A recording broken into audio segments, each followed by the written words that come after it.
Nagpalabas ng memorandum si Defense Secretary Voltaire Gazmin sa mga kinaukulang ahensya na magsumite ng damage assessment report kaugnay ng pagyayanig bahagi ng Visayas. Ito ay sa katatapos lamang na briefing sa NDRRMC sa Camp Aguinaldo. Alamin naman natin ang detalye sa ulat ni Waywaya Macalma, live via phone patch. Waywaya. Yes, Sandro, tama ka nga dyan. Nagbigay nga ng isang memorandum order ang si Secretary Gazmin. Ito upang makapag-assess na sila at para ito'y alamin nila ano pa yung kailangan nilang ibigay na ayuda sa mga nasa lantangan ng lindol. At ayon nga sa huling tala ng NDRRMC, nagtala sa 20 ang patay dahil ito sa 7.2 magnitude earthquake na nagtala nga sa Carmen, Bohol. Ito yung epicenter niya.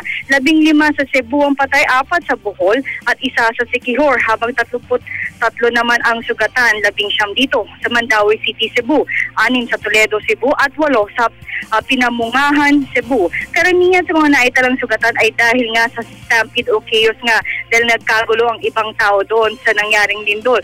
Gayunman, nagbigay rin naman ng report ng Department of Health na may 8 naitalang patay sa Bohol at 67 ang sugatan sa Bohol din.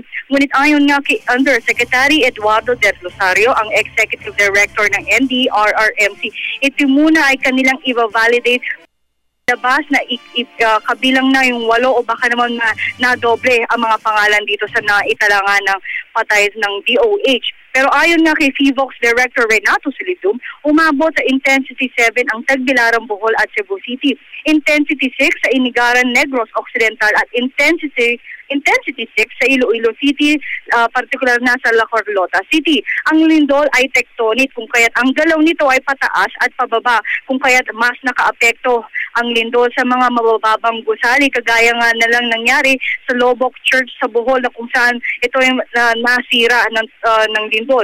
Sa mga lugar naman na naita ng Intensity 5 ay walang mararanasang malaking epekto, ngunit sa ilang lugar gaya nga ng Bohol at Cebu ay makakaranas ng aftershocks ngayong araw at maging sa mga susunod na araw, kung saan as of 9:55 kanina ay nagtala sa mahigit 100 aftershocks ang naranasan dito nga sa Cebu at sa Bohol. Gayunman, Sandro, meron din tayo natanggap na ulat kanina kung darating dito ang si Presidente Aquino. Gayunman, wala pang konfirmasyon pero meron na dito tayo nakikita mga kawani mula sa security group kung saan nga posibleng bigyan ni Secretary Gazmin ang pinaka-latest update at mga ayudang ibinibigay natin. Kanina ayon kay Executive Secretary Paquito Ochoa na via text message, kinumpirma ni DOT si Secretary Jun Abaya sa kanya na ang Tagbilaran Airport ay fully operational na as of 10 a.m. ito kaninang umaga. Gayunman, ang Cebu Port medyo fully damaged siya, so wala pang makakapunta or makakagamit ng seaport doon sa Cebu Port. However, yung ibang ports sa Visayas at sa Mindanao, ito'y kinakalap pa ng NDRRMC kung kamusta na nga ang sitwasyon. At kanina nga, nakipag-ugnayan or humiling ng tulong si Executive Secretary Ochoa sa DPWH para doon sa mga gusaling posible pang gumuho anytime dahil nga mayroon tayo mararanasan na aftershocks. Kaya naman, pinapaulat na niya or pinapa-assess niya ang DPWH kung kailangan mag-evacuate ang mga tao ay kailangan nang gawin ito. However, dun sa mga naitala na epicenter nga ng lindol sa Bohol at sa Cebu, ilang lugar doon ay wala ng kuryente. Gayunman, sine-check din ng NDRRMC kung kailangan din magbigay ng ayuda, kagaya nga ng mga generators.